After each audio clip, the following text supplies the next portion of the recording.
আচ্ছা, আজকে বংশগতি পড়াবো। দশম শ্রেণীর বংশগতি, ইংরেজিতে বলে হেরিডিটি।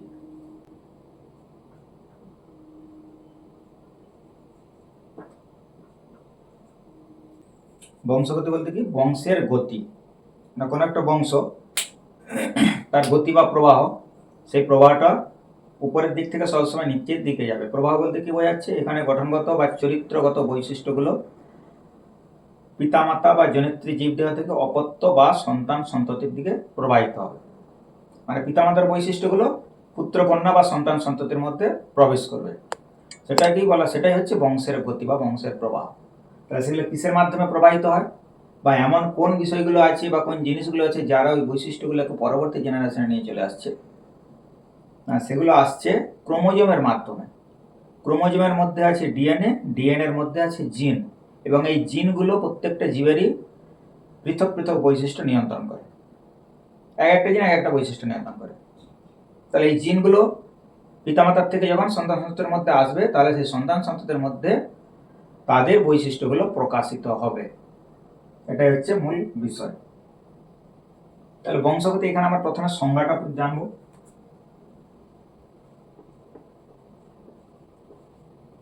সংজ্ঞা মানে কাকে বলে? যে প্রক্রিয়ায় পিতামাতা বা জনিত্রী জীবদেহের বৈশিষ্ট্য, সেটা গঠনগত বৈশিষ্ট্য বা চারিত্রিক বৈশিষ্ট্য, অপত্যের মধ্যে সঞ্চারিত হয়, তাকে বলা হচ্ছে বংশগতি। যে প্রক্রিয়ায় পিতামাতা বা জনিত্রী জীবদেহের লক্ষণ ও চারিত্রিক বৈশিষ্ট্যগুলি পুত্রকন্যা বা সন্তান সন্ততি বা অপত্যের মধ্যে সঞ্চারিত হয়, তাকেই বলা হচ্ছে বংশগতি।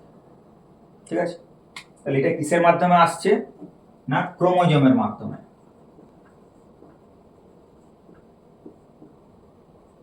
ক্রোমোজোমের মাধ্যমে চলে আসছে। ক্রোমোজোমের মধ্যে কি আছে, না ক্রোমোজোমের মধ্যে আছে ডিএনএ। হ্যাঁ, ক্রোমোজোম থেকে ডিএনএ তৈরি হচ্ছে না, ক্রোমোজোমের মধ্যেই আছে ডিএনএ। তাহলে ক্রোমোজোমের মধ্যে আছে ডিএনএ, সেই ডিএনএ এর মধ্যে আছে জিন। এই ক্রোমোজোম যখনই চলে আসছে, ক্রোমোজোমের সাথে সাথে ডিএনএ আসছে বা ডিএনএ এর সাথে সাথে জিন আসছে, তাহলে জিনগুলো চলে আসছে পিতামাতার দেহ থেকে সন্তান সন্ততির দেহে। কিভাবে আসছে পিতামাতার দেহ থেকে, না ক্রোমোজোমটা আসছে কার মাধ্যমে, না গ্যামেটের মাধ্যমে। গ্যামেটের মাধ্যমে আসছে। পিতার দেহ থেকে একটা গ্যামেট আসছে, মাতার দেহ থেকে গ্যামেট আসছে। ঠিক আছে? পুংগ্যামেট পিতার দেহ থেকে আসছে, পুংগ্যামেট মাতার দেহ থেকে স্ত্রী গ্যামেট। পুংগ্যামেটের মধ্যে কি আছে আমরা জানি, না হ্যাপ্লয়েড সংখ্যক ক্রোমোজোম। আর স্ত্রী গ্যামেটের মধ্যেও তখন আসছে কি হ্যাপ্লয়েড সংখ্যক ক্রোমোজোম। হ্যাপ্লয়েড মানে কি, অর্ধেক সংখ্যক ক্রোমোজোম। আমরা আগে জেনে এসেছি প্রত্যেকটা জীবের ডিপ্লয়েড কোষে ক্রোমোজোম গুলো কি করে, জোড়ায় জোড়ায় থাকে, মানে একই রকমের দুটো করে ক্রোমোজোম থাকে। একটা ক্রোমোজোমের মধ্যে যা যা বৈশিষ্ট্য আছে, অন্য আরেকটা ক্রোমোজোমের মধ্যেও কিন্তু তাই তাই বৈশিষ্ট্য আছে। এরকম জোড়ায় জোড়া ক্রোমোজোম আছে। পিতৃদেহেও যেমন জোড়ায় জোড়ায় ক্রোমোজোম থাকে, মাতৃদেহের মধ্যেও কিন্তু জোড়ায় জোড়ায় ক্রোমোজোম থাকে। আমরা জানি মানুষের ডিপ্লয়েড কোষে ক্রোমোজোম সংখ্যা আছে 46টি। তাহলে যখন গ্যামেট উৎপাদন হবে, সেই গ্যামেটের মধ্যে ক্রোমোজোম থাকবে কত, 23টি। তার মানে অর্ধেক থাকবে। ওই যে 46টা ক্রোমোজোম, প্রত্যেকটা দুটো করে, তাহলে 23 রকমের ক্রোমোজোম দুটো করে আছে। তাহলে যখন গ্যামেট উৎপাদন হচ্ছে, একদিকে 23টা চলে যাচ্ছে, আরেক দিকে 23টা চলে যাচ্ছে। মিয়োসিস পদ্ধতিতে 4টা উৎপন্ন হয়। তাহলে একদিকে যে 23টা যাচ্ছে, সেই 23টা থেকে একই রকমের দুটো কি বলে, গ্যামেট উৎপাদন হয়। আর অন্যদিকেও ঠিক একই রকমের আরো দুটো গ্যামেট উৎপন্ন হচ্ছে। তাহলে এইভাবে 4টা গ্যামেট উৎপাদন হয়। স্ত্রী দেহের মধ্যেও তাই 4টা করে গ্যামেট উৎপাদন হয়। অর্ধেক সংখ্যক ক্রোমোজোম, সেই অর্ধেক সংখ্যক ক্রোমোজোম যখন দুটো গ্যামেট মিলিত হচ্ছে, পুং গ্যামেট আর স্ত্রী গ্যামেট যখন যুক্ত হচ্ছে, তাহলে কি হয়ে যাবে, তখন হয়ে যাবে 2n সংখ্যক ক্রোমোজোম। তার মানে পুং গ্যামেট, সেখানে n সংখ্যক ক্রোমোজোম ছিল। স্ত্রী গ্যামেট, এটা আমরা আগের চ্যাপ্টারে জেনেছি, সেখানে n সংখ্যক ক্রোমোজোম আছে। যখন দুটো গ্যামেট মিলিত হচ্ছে বা যুক্ত হচ্ছে, তাহলে তারা হয়ে যাবে 2n। তার মানে কি, পুং গ্যামেটের মধ্যে যদি মানুষের কথা বলি 23টা ক্রোমোজোম আছে, স্ত্রী গ্যামেটের মধ্যেও 23টা ক্রোমোজোম আছে। তাহলে এখানে একটা 1 নাম্বার যে ক্রোমোজোমটা, ওখানের 1 নাম্বার ক্রোমোজোম কিন্তু একই রকম আসবে। ঠিক আছে, মানে একই বৈশিষ্ট্য বহনকারী ক্রোমোজোম আছে, এর মধ্যেও আছে, ওর মধ্যেও আছে। 2 নাম্বার, 3 নাম্বার, 4 নাম্বার, এখানেও যেমন 1 2 3 4 করে 23 পর্যন্ত, ওখানেও 1 2 3 4 করে 23 পর্যন্ত। তো যখন দুটো এক জায়গায় চলে আসবে, এর 1 নাম্বারের সঙ্গে ওখানের 1 নাম্বারের মিল আছে, তারা এক জায়গায় চলে আসবে, তাহলে তারা এক জোড়া, তারা হবে হোমোলোগাস ক্রোমোজোম, একসঙ্গে থাকবে পাশাপাশি। 2 নাম্বার সেটাও একসঙ্গে থাকবে, তাহলে এইভাবে কিন্তু দুটো জীবদেহ থেকেই অর্ধেক অর্ধেক ক্রোমোজোম চলে আসছে। তার মানে পিতার দেহ থেকেও বৈশিষ্ট্য নিয়ে আসছে, মাতার দেহ থেকেও বৈশিষ্ট্য নিয়ে আসছে, নিয়ে এসে অপত্যের মধ্যে তাদের বৈশিষ্ট্যগুলো প্রকাশ পায়। এবার কোন বৈশিষ্ট্যটা প্রকাশ পাবে, পিতার বৈশিষ্ট্য প্রকাশ পাবে না মাতার বৈশিষ্ট্য প্রকাশ পাবে, সেটা নির্ভর করে তাদের প্রকটন আর প্রচ্ছন্ন জিনটা আছে তার উপর। এটা আমরা পরে আলোচনা করব। যাই হোক, তাহলে বংশগতিতে পিতামাতা বা জনিত্রী জীবদের লক্ষণ এবং চারিত্রিক বৈশিষ্ট্যগুলো অপত্য বা পুত্রকন্যার মধ্যে সঞ্চারিত হওয়ার পদ্ধতিকে বলা হচ্ছে বংশগতি। এটা হচ্ছে ক্লিয়ার হলো, তাই তো? এরপর আমরা যাবো বংশগতির জনক।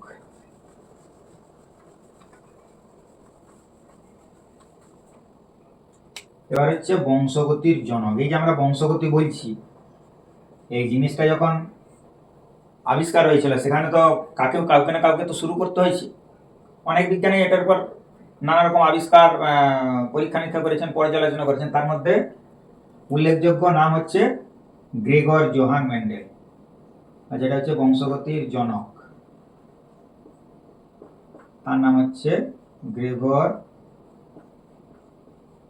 Johann Mendel.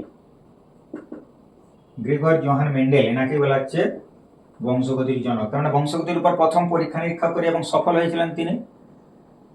পরবর্তীকালে বংশগতির উপর যে সমস্ত আধুনিক সূত্র বা তত্ত্ব বা আবিষ্কার হয়েছে, যেগুলো প্রতিষ্ঠা লাভ করেছে, সেটা কিন্তু এই গ্রেগর জোহান মেন্ডেলের আবিষ্কার উপর ভিত্তি করে। মানে গ্রেগর জোহান মেন্ডেল যেগুলো আবিষ্কার করেছিলেন, সেগুলোকে ঠিক কিনা পর্যালোচনা করার জন্য পরবর্তীকালে আধুনিক বিজ্ঞানীরা নানা রকম পরীক্ষা নিরীক্ষা করেছেন। যদিও এর মধ্যে গ্রেগর জোহান মেন্ডেলের সূত্র বা তত্ত্বের মধ্যে কিছু খুঁত ধরা পড়েছে, সেগুলো কিন্তু তারা ধরা পড়লেও এনার পরীক্ষার উপর ভিত্তি করে যেহেতু এগুলো প্রতিষ্ঠিত হয়েছে, তাই এনাকেই বলা হচ্ছে বংশগতির জনক। তাহলে বংশগতির জনক হলেন গ্রেগর জোহান মেন্ডেল। এরপর হচ্ছে কি একটা শব্দ আছে মেন্ডেলবাদ বা মেন্ডেলিজম। মেন্ডেলবাদ বা মেন্ডেলিজম,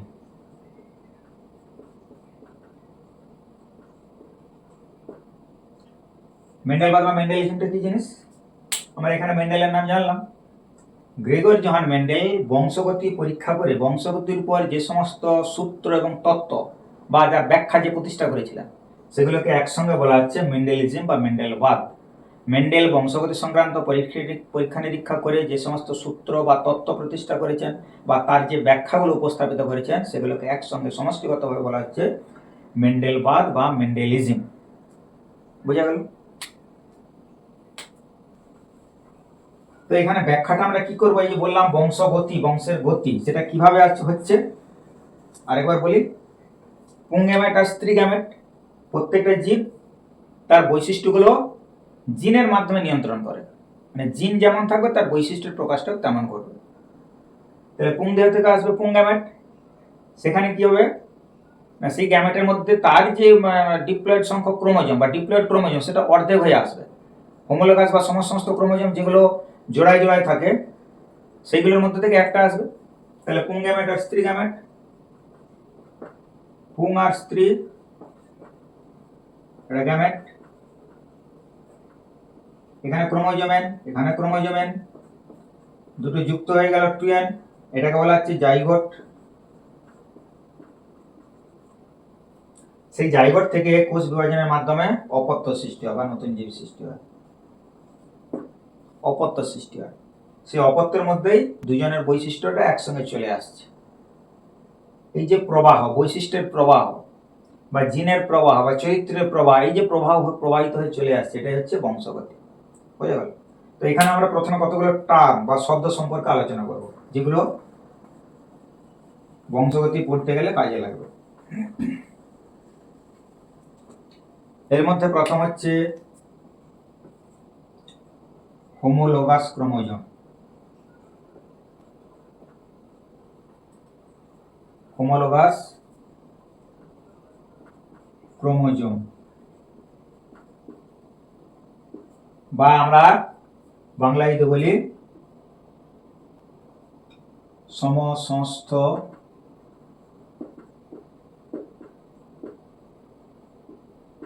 ক্রোমোজোম, হোমোলোগাস ক্রোমোজোম বা সমসংস্থ ক্রোমোজোম। এটা কি জিনিস হোমোলোগাস ক্রোমোজোম?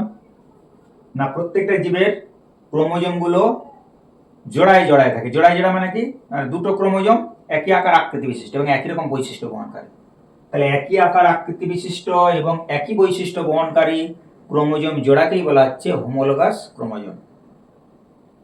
একই আকার আকৃতি বিশিষ্ট এবং একই রকম বৈশিষ্ট্য বহনকারী ক্রোমোজোমের যে জোড়া বা ক্রোমোজোম জোড় তাকেই বলা হচ্ছে হোমোলোগাস ক্রোমোজোম। মানুষের তাহলে 23 জোড়া ক্রোমোজোম কেন বলা হয়? 1 2 3 করে 23 চলে গেল। তাহলে 1 নাম্বার ক্রোমোজোমের মতো আরেকটা ক্রোমোজোম আছে, 2 নাম্বারের মতো আরেকটা ক্রোমোজোম আছে, 3 নাম্বারের মতো আরেকটা ক্রোমোজোম, এইভাবে পরপর পরপর 23 নাম্বার পর্যন্ত ওই রকমেরই আরেকটা ক্রোমোজোম আছে। একই রকম বৈশিষ্ট্য বহন করবে, একই রকম জিন থাকবে। ঠিক আছে, একটা বৈশিষ্ট্য বহন করার জন্য একটা জিন আছে। তাহলে এই জন্য এটাকে বলা হচ্ছে হোমোলোগাস ক্রোমোজোম। এটা 1 নাম্বার। 2 নাম্বার যে শব্দটা সেটাকে বলা হচ্ছে লোকাস। লোকাসটা কি? লোকাসটা হচ্ছে একটা নির্দিষ্ট বিন্দু। আমরা কি বলেছি? ক্রোমোজোমের মধ্যে আছে ডিএনএ, সেই ডিএনএ এর মধ্যে আছে জিন। তাহলে জিন, ক্রোমোজোমের মধ্যে জিন আছে, তাই তো? ডিএনএ আছে, ডিএনএ।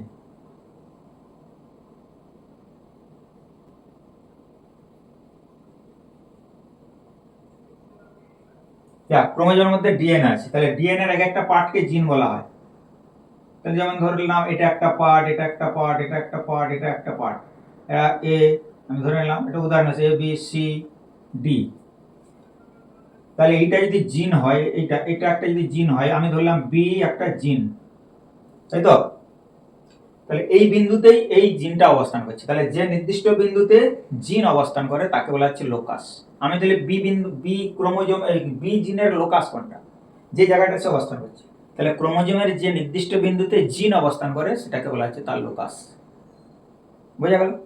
তাহলে হোমোলোগাস ক্রোমোজোমের বা ক্রোমোজোমের যে নির্দিষ্ট বিন্দুতে জিন অবস্থান করে সেই বিন্দুটাকে বলা হচ্ছে তার লোকাস, মানে অবস্থান। বোঝা গেল? 3 নাম্বার।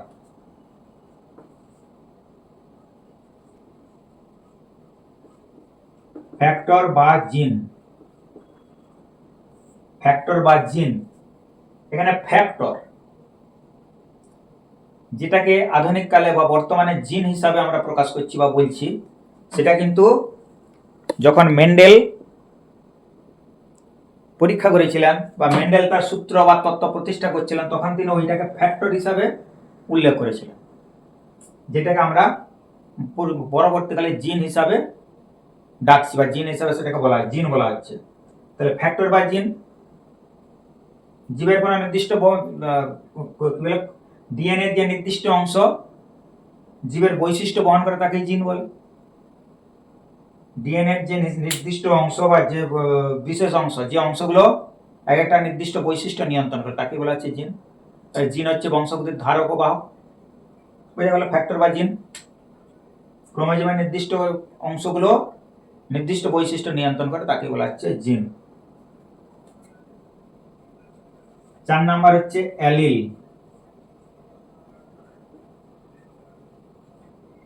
অ্যালিল কোন একটা নির্দিষ্ট চরিত্রের বিপরীতধর্মী বৈশিষ্ট্য আছে, নির্দিষ্ট চরিত্রের বিপরীতধর্মী বৈশিষ্ট্য। তাহলে ক্রোমোজোমের মধ্যে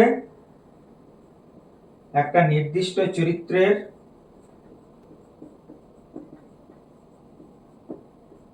বিপরীত বৈশিষ্ট্য আছে।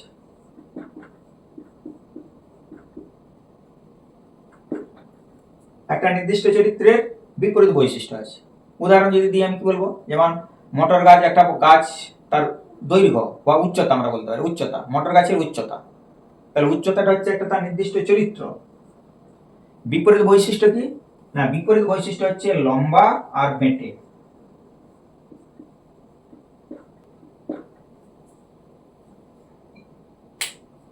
নির্দিষ্ট চরিত্র হচ্ছে কি?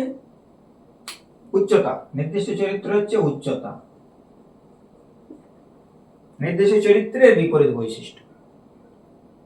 বিপরীত বৈশিষ্ট্যকে উচ্চতাটা কেমন, লম্বা না বেঁটে? উচ্চতা যদি বেশি হয় তাকে আমরা লম্বা বলবো, উচ্চতা যদি কম হয় তাকে আমরা বেঁটে বলবো। তাহলে চরিত্রটা একই রইলো, তার বিপরীত বৈশিষ্ট্য। তাহলে অ্যালিল হচ্ছে সেইটাই যে কোনো একটা নির্দিষ্ট চরিত্রের বিপরীতধর্মী বৈশিষ্ট্যর একটা আরেকটাকে বলা, একটাকে অন্যটার অ্যালিল বলা হয়।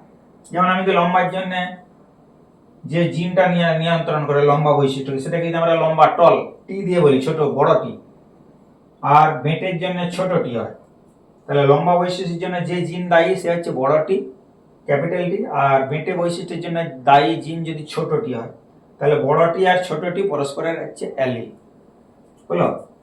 তাহলে বড় টি ছোট টি এটা হচ্ছে এদের অ্যালিল, বা অন্য কোনো বৈশিষ্ট্যই আমরা বলি একজন আরেকজনকে অ্যালিল বলা হচ্ছে। তাহলে কোন একটা নির্দিষ্ট চরিত্রের বিপরীতধর্মী বৈশিষ্ট্যগুলো পরস্পরের অ্যালিল, এটা আর কিছু নেই। 4 নাম্বার। এরপর হচ্ছে 5 নাম্বার।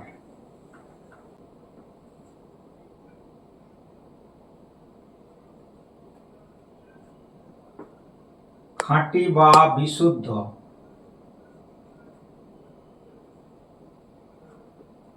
ও সংকর। এখানে দুটো টার্ম আসছে, খাঁটি বা বিশুদ্ধ, আর একটাকে বলা হচ্ছে সংকর। খাঁটি বা বিশুদ্ধ কেন বলা হচ্ছে এখানে? খাঁটি মানে কোন একটা নির্দিষ্ট বৈশিষ্ট্য যদি দেখা যায় জেনারেশনের পর জেনারেশন, প্রজন্মের পর প্রজন্ম একই রকম থাকে, তার বৈশিষ্ট্য কোনো হেরফের হচ্ছে না, তাহলে আমরা বুঝে নেব কি না তার সঙ্গে অন্য কোনো বাইরের কোনো বৈশিষ্ট্য এসে মিশে যায় না। তাহলে কোন একটা নির্দিষ্ট বৈশিষ্ট্য যদি কয়েক জেনারেশন ধরে একই রকম থাকে, তার মধ্যে কোনো নতুন বৈশিষ্ট্যের আবির্ভাব না ঘটে, তাহলে আমরা তাকে বলবো খাঁটি বা বিশুদ্ধ।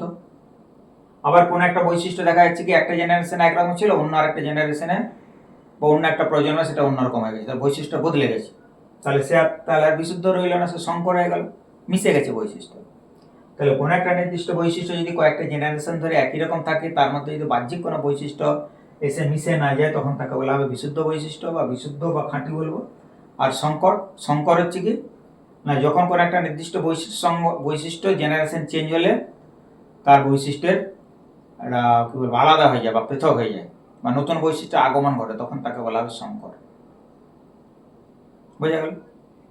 এখানে সংকরটা কিভাবে আসে না, যেমন আমরা এখানে বলে দিই একবার যে সংকরটা কেন আসছে না, একটা লম্বা বৈশিষ্ট্যের জীব আর একটা বেঁটে বৈশিষ্ট্য, লম্বা বৈশিষ্ট্যের মটর গাছ আর বেঁটে বৈশিষ্ট্যের মটর গাছ, এই দুটোর মধ্যে যদি ক্রস ঘটে যাচ্ছে, তাহলে এখান থেকে যে গ্যামেটগুলো উৎপন্ন হবে সেই গ্যামেট সবগুলোই বড়টি, এখান থেকে যে গ্যামেট উৎপন্ন হচ্ছে তার সবগুলোই ছোটটি, তাই তো? তাহলে সেই দুটো গ্যামেট যখন যুক্ত হয়ে যাচ্ছে, তারা যখন এক জায়গায় আসছে, তখন এটা হয়ে যাচ্ছে, মিশে যাচ্ছে বৈশিষ্ট্য, তাহলে এটা তখন হয়ে যাবে সংকর। বোঝা গেল? তাহলে বিপরীত বৈশিষ্ট্য দুটোই হচ্ছে এখানে কিন্তু বিপরীত বৈশিষ্ট্যের বিশুদ্ধ পরলক্ষণ যুক্ত দিক। বিপরীত বৈশিষ্ট্য বিশুদ্ধ, এটাও বিশুদ্ধ, কিন্তু এটা বিশুদ্ধ লম্বা, এটা আবার বিশুদ্ধ বেঁটে। বিপরীত প্রলক্ষণের বিশুদ্ধ বৈশিষ্ট্য সম্পন্ন দুটো জীবের মধ্যে যখন আমরা ক্রস পলিনেশন ঘটাচ্ছি, ইতর পরাগযোগ ঘটাচ্ছি, তখন F1 জেনারেশন কি আসবে, দুটো বৈশিষ্ট্য আলাদা আলাদা বৈশিষ্ট্য এসে মিশে যাচ্ছে, তখন সেটা হয়ে যাচ্ছে সংকর। এটা প্রকট মানে যেটা প্রকাশ পাবে, বহিঃপ্রকাশ ঘটবে, আর প্রচ্ছন্ন মানে সে প্রকাশিত হবে না, আছে কিন্তু সে প্রকাশ পাবে না। এটা আছে এবং প্রকাশিত হবে, তার বৈশিষ্ট্যটাই প্রকাশ পাবে। আর প্রচ্ছন্ন সে আছে, জিনটা আছে, কিন্তু তার বৈশিষ্ট্যের প্রকাশ ঘটবে না। তাহলে প্রকট কাকে বলছে? কোন জিন যদি তার বৈশিষ্ট্যের প্রকাশ ঘটাতে পারে তাহলে সে হবে প্রকট। আবার কোন জিন সে আছে কিন্তু তার বৈশিষ্ট্যের প্রকাশ ঘটছে না, সে হবে প্রচ্ছন্ন। দুটো বিপরীত বৈশিষ্ট্যের জিন একসঙ্গে থাকলে যে বৈশিষ্ট্যটা প্রকাশ পাবে সেটা হবে প্রকট, যে বৈশিষ্ট্যটা প্রকাশ পাবে না সেটা হবে প্রচ্ছন্ন। তাহলে এখানে দুটো বিপরীত বৈশিষ্ট্যের জিন, আমরা যদি মটর গাছের কথাই মনে করি, একটা মটর গাছ, এই দুটো জিন একসঙ্গে আছে, তাহলে এর মধ্যে কোনটা প্রকাশ পাবে?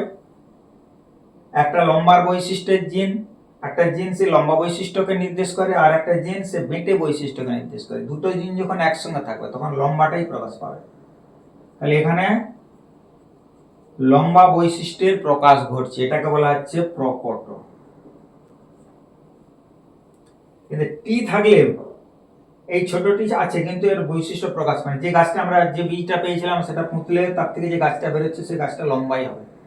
তাহলে বিপরীত বৈশিষ্ট্যের জিন যখন একসঙ্গে থাকছে, যেটা প্রকাশ পাবে সেটা প্রকট আর যেটা প্রকাশ পাবে না সেটা প্রচ্ছন্ন। তাহলে ছোটটি সে আছে কিন্তু তার বৈশিষ্ট্যের প্রকাশ ঘটছে না, সে প্রচ্ছন্নই থেকে যাচ্ছে।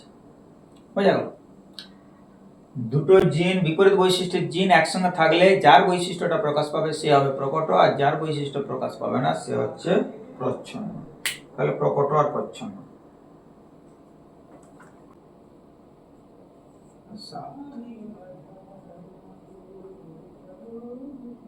হোমোজাইগোট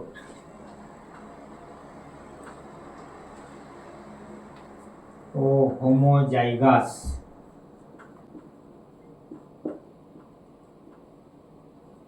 হোমোজাইগোট ও হোমোজাইগাস।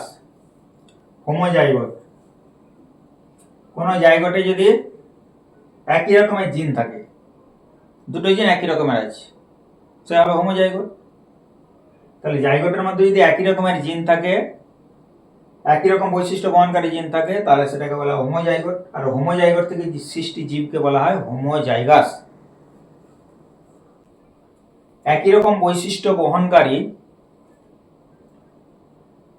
দুটো গ্যামেটের মিলনে যে জাইগোট তৈরি হয় তাকে বলা হচ্ছে হোমোজাইগোট। একই বৈশিষ্ট্য বহনকারী দুটো গ্যামেটের মিলনে যে জাইগোট উৎপন্ন হয় তাকে বলে হোমোজাইগোট। তাহলে একই রকম বৈশিষ্ট্য বহন করছে দুজনে, এরকম দুটো গ্যামেট, তারা যুক্ত হলে যে জাইগোট তৈরি হয় তাকে বলা হচ্ছে হোমোজাইগোট। যেমন এই একটা গ্যামেট, এই একটা গ্যামেট, তাহলে একই রকম বৈশিষ্ট্য, একই রকম বৈশিষ্ট্য বহনকারী দুটো গ্যামেট মিলিত হলে যে জাইগোটটা উৎপন্ন হচ্ছে এই জাইগোটটাকে বলা হচ্ছে হোমোজাইগোট। আর এইটা থেকে যে জীব সৃষ্টি হয় সেটাকে বলা হচ্ছে হোমোজাইগাস। হোমোজাইগাসটা কি না, হোমোজাইগোট থেকে সৃষ্টি জীবকে বলা হচ্ছে হোমোজাইগাস। বোঝা গেল? হোমোজাইগোট হচ্ছে একই রকম বৈশিষ্ট্য বহনকারী দুটো গ্যামেটের মিলনে যে জাইগোট তৈরি, এটা জাইগোট, এটা গ্যামেট। একই রকম বৈশিষ্ট্য বহনকারী দুটো গ্যামেট, এর গ্যামেটটা যেমন বৈশিষ্ট্য বহন করছে এই গ্যামেটটাই সেরকম বৈশিষ্ট্য বহন করছে। তাহলে সেরকম দুটো গ্যামেট যুক্ত হলে একটা জাইগোট তৈরি হয়। আমরা জানি নিষেকের ফলে জাইগোট হয়, দুটো গ্যামেটের মিলনকে জাইগোট বলে। তাহলে সেই জাইগোট থেকে যখন নতুন একটা জীব সৃষ্টি হচ্ছে, এই জাইগোট থেকে যখন জীবটা সৃষ্টি হচ্ছে গাছটা, সেই গাছটা কেমন? লম্বা, বিশুদ্ধ লম্বা গাছ। এটা বিশুদ্ধ লম্বা, দুটো একই রকম জিন আছে। তাহলে এই বিশুদ্ধ লম্বা যে গাছটা তৈরি হলো সেই গাছটাকে বলা হচ্ছে, এটা হচ্ছে হোমোজাইগাস। আর এই জাইগোটটা হচ্ছে হোমোজাইগোট, এটা হচ্ছে হোমোজাইগোট। বোঝা গেল? এর পরেরটা কি হবে তাহলে? 8 নাম্বারটা, এবার এটা বদলে যাবে, হেটারোজাইগোট আর হেটারোজাইগাস।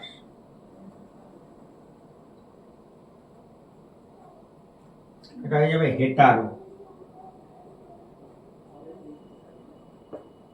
হেটারোজাইগোট আর হেটারোজাইগাস।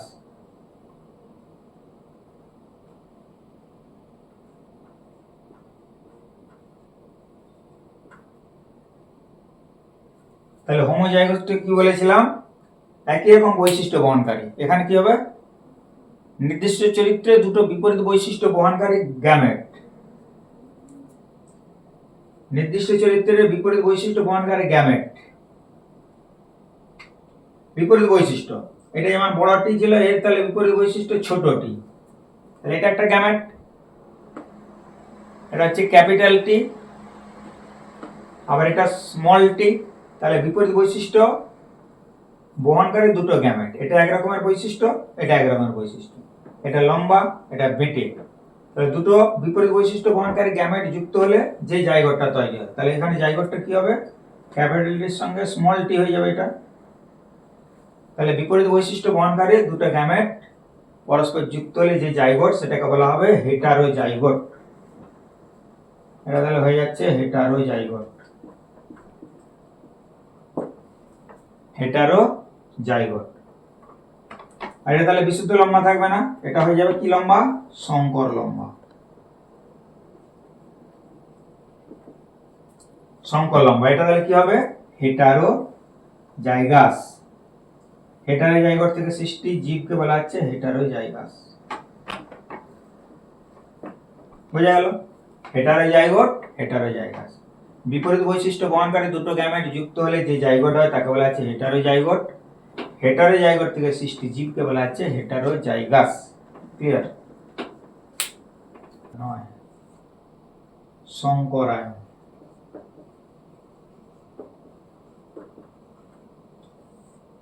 সংকরায়ন সংকরায়নটা হচ্ছে কি, বিপরীত বৈশিষ্ট্য বহনকারী দুটো জীবের মধ্যে ক্রস, বিপরীত বৈশিষ্ট্য বহনকারী দুটো বিশুদ্ধ জীবের মধ্যে, বিপরীত বৈশিষ্ট্য বহনকারী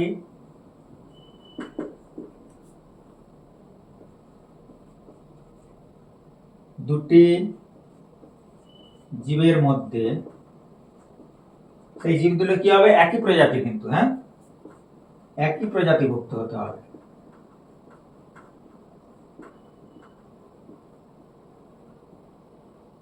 একই প্রজাতি, বিপরীত বৈশিষ্ট্য বহনকারী দুটি জীবের মধ্যে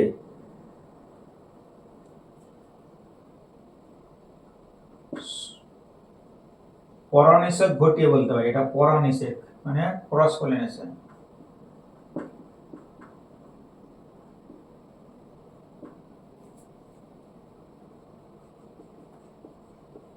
ঘটিয়ে সংকর জীব সৃষ্টির পদ্ধতি।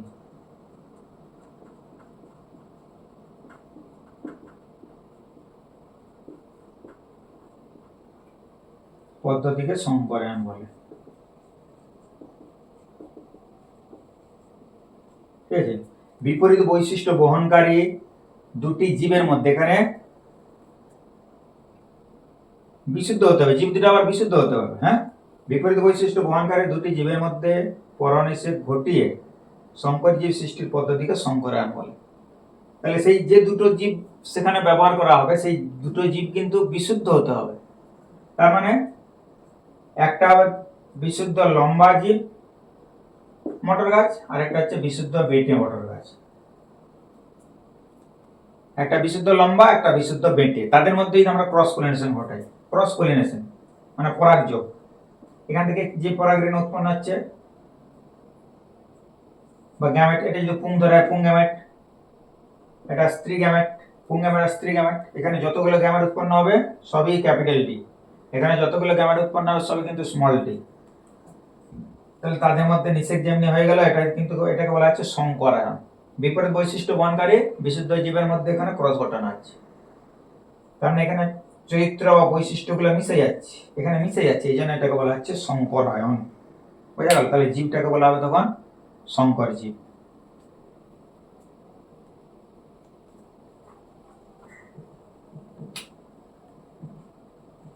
দশ, ফিনোটাইপ আর জিনোটাইপ। ফিনোটাইপ, ফিনোটাইপ, এখানে ফিনোটাইপ হচ্ছে বাহ্যিক, বাহ্যিক বৈশিষ্ট্য, জীবের বাহ্যিক বৈশিষ্ট্য, জীবের প্রকাশিত, যেটা প্রকাশ পাচ্ছে, বাহ্যিক বৈশিষ্ট্যকে বলে ফিনোটাইপ।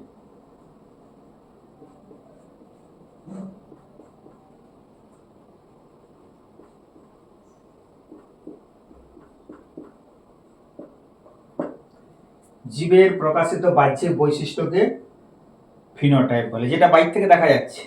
যেমন আমরা ওই যে যেমন মটর গাছের যে ক্রস পলিনেশন আমরা ঘটালাম বিশুদ্ধ লম্বার সঙ্গে বিশুদ্ধ বেঁটে, তাহলে F1 জেনারেশনে যে ক্যাপিটাল টি স্মল টি সম্পৃক্ত জীবটা পাওয়া যাচ্ছে, আমি বলে দিই আরেকবার, বিশুদ্ধ লম্বা বিশুদ্ধ বেঁটে। একটা উদাহরণ দিয়ে মনে রাখলেই ভালো হবে, এখানে যতগুলো গ্যামেট উৎপন্ন আছে সব বড় হাতের বড় টি, আর এখানে সব গ্যামেট হচ্ছে ছোট টি। তাহলে এই দুটো যুক্ত হলো বড় টি ছোট টি। এই যে বড় টি ছোট টি লেখা আছে, এটা দেখে কি আমরা কিছু বুঝতে পারছি? বড় টি ছোট টি কি হবে আমরা বলে দিতে পারি?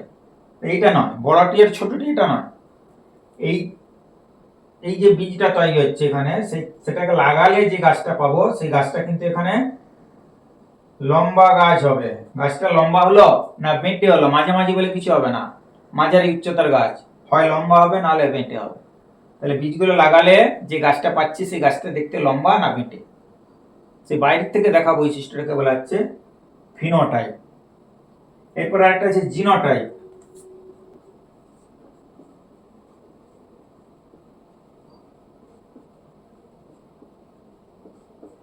জিনোটাইপ আছে, জিনোটাইপ হচ্ছে জীবের জিনগত বৈশিষ্ট্য, জিনগত বৈশিষ্ট্যকে বলা হচ্ছে জিনোটাইপ। মানে জিনটা কি আছে, এটা আমরা জিন দেখতে পাচ্ছি, এটা জিন দেখতে পাচ্ছি, কোনটা যদি এরকম হয় ওইটা না হয় এইটা রইল, তাহলে এটা জিন দেখতে পাচ্ছি। হ্যাঁ, আবার কোনটা হয়তো এরকম থাকতে পারে, তাহলে এইটাও একটা এটা আমরা জিনটাকে দেখতে পাচ্ছি, এটাতে জিন দেখতে পাচ্ছি, এটাতে জিন দেখতে পাচ্ছি। তাহলে বড়টি বড়টি, বড়টি ছোটটি, ছোটটি ছোটটি, এই জিনগুলো আছে, তাহলে এটা হচ্ছে তার জিনোটাইপ। তাহলে কোন জীবের জিনগত বৈশিষ্ট্যকে জিনোটাইপ, আর বাইর থেকে দেখলে সেটাকে বলা হচ্ছে ফিনোটাইপ। তাহলে এইটা কি হবে, এটাও হবে লম্বা, বিশুদ্ধ লম্বা। বিশুদ্ধ লম্বাটা কি হবে, তাহলে বাহ্যিক বৈশিষ্ট্য, বাইর থেকে দেখছি গাছটা লম্বা, তাহলে বিশুদ্ধ লম্বা তো তখন আমরা ধরতে পারবো না ভেতরের, কিন্তু শুধু লম্বাটাই হবে তার বৈশিষ্ট্য। ঠিক আছে, তাহলে লম্বা, বাইর থেকে দেখছি লম্বা, এটাও দেখছি লম্বা, এটাকে আমরা দেখতে পাবো বেঁটে। তাহলে এই যে বাইরে থেকে দেখা বৈশিষ্ট্যগুলো বলা হচ্ছে ফিনোটাইপ, আর জিনগত বৈশিষ্ট্যকে বলা হচ্ছে জিনোটাইপ। এরপরে হচ্ছে যৌন। জননে অংশগ্রহণকারী জীবগুলোকে প্রত্যেকটা স্তরকেই বলা হচ্ছে যৌন বলা হয়। জননে অংশগ্রহণকারী প্রতি স্তরের জীব, প্রত্যেক স্তরের জীব যারা জননে অংশগ্রহণ করে,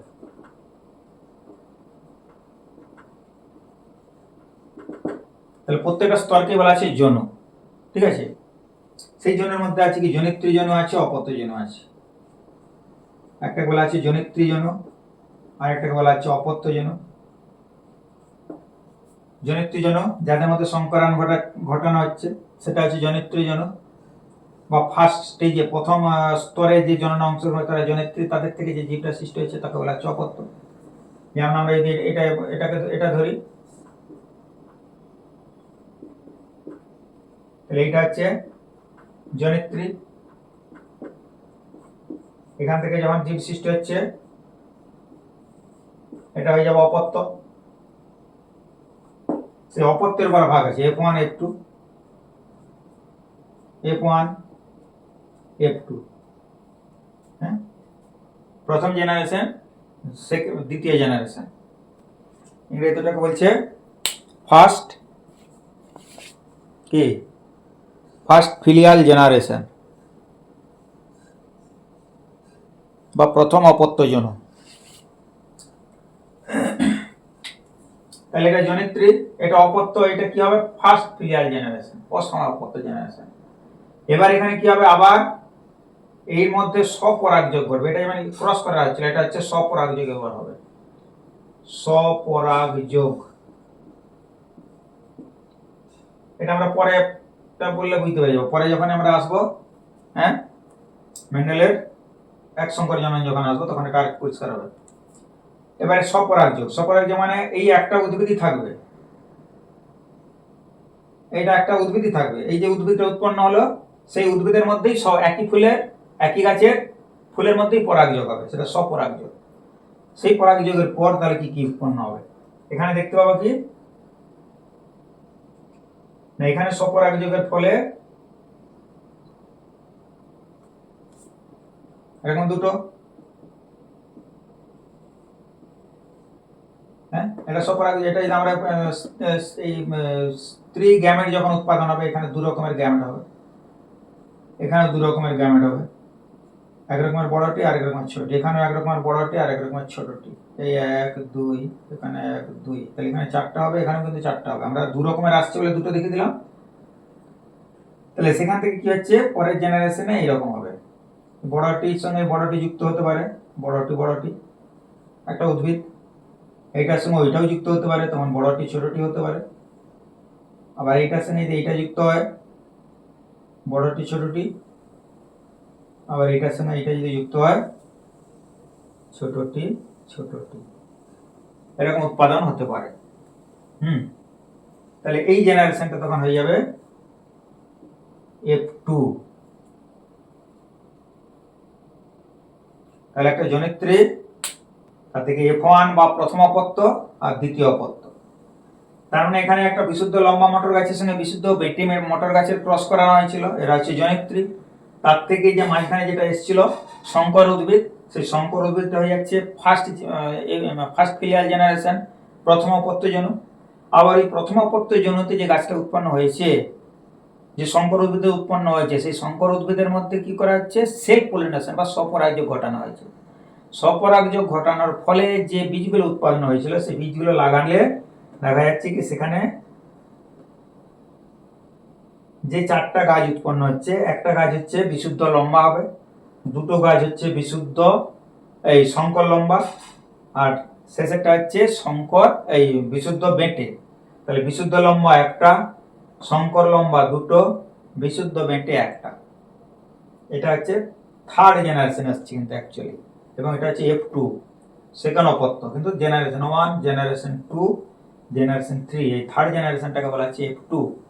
তাহলে এটাকে বলা হচ্ছে জনিত্রী বা পি, প্যারেন্টাল বলা হয় পি, এটাকে পি বলা হয়, জনিত্রী পি। ফার্স্ট অপত্য F1 আর সেকেন্ড অপত্য হচ্ছে F2। এই তাহলে এই হলো মোটামুটি যে টার্মগুলো আমরা ব্যবহার করছি, সেই টার্মগুলো প্রথমে আলোচনা করা হলো।